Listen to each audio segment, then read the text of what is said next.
बिहार के शिक्षा मंत्री ने जिस तरीके से विवादित बयान दिया है और कहा है, एक बार फिर से उन्होंने रामचरितमानस को लेकर की जो है पोटेशियम साइनाइड की तुलना जो है रामचरितमानस से कर दी है।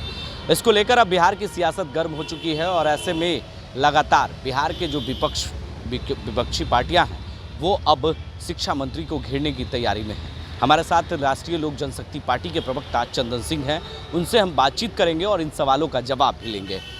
कैसे देखते हैं इस बयान को चंदन जी? पहले भी उन्होंने इस तरह के बयान दिया और फिर से एक बार उन्होंने विवादित बयान दे दिया रामचरितमानस को लेकर। एक बार अभी सनातन धर्म को लेकर मामला ठंडा भी नहीं पड़ा था कि दूसरा फिर से मुद्दा गर्म हो गया।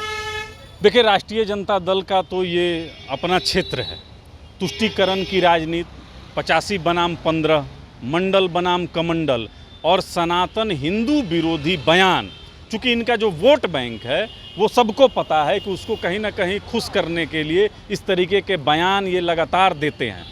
लेकिन जिस गठबंधन में हैं, INDIA नाम का जो गठबंधन है, इसके तमाम शीर्ष नेता सनातन को मिटाने का, ख़त्म करने का इस तरीके का बयान दे रहे हैं। स्टालिन के पुत्र ने भी दिया, डी राजा ने दिया, मल्लिकार्जुन खड़गे के पुत्र ने बयान दिया।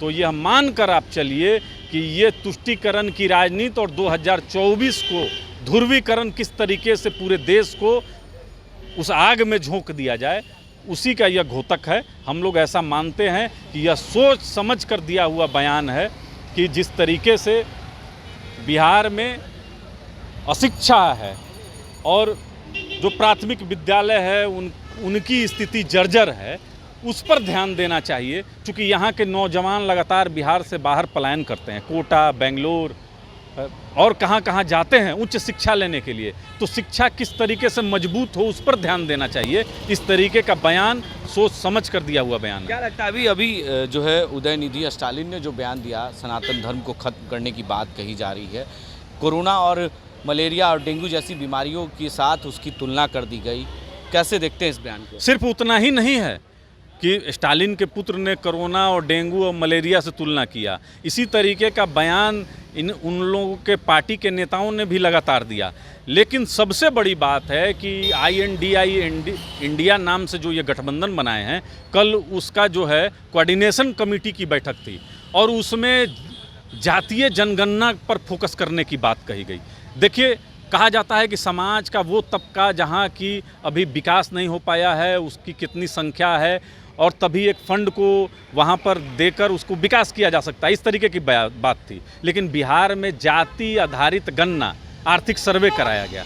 तो इसको किस लिए करवाया गया? अब यह इंडिया नाम के गठबंधन में जो तेजस्वी प्रसाद यादव ने जो प्रपोजल रखा है कि हम लोग को जाति आधारित गणना पर फोकस करना चाहिए।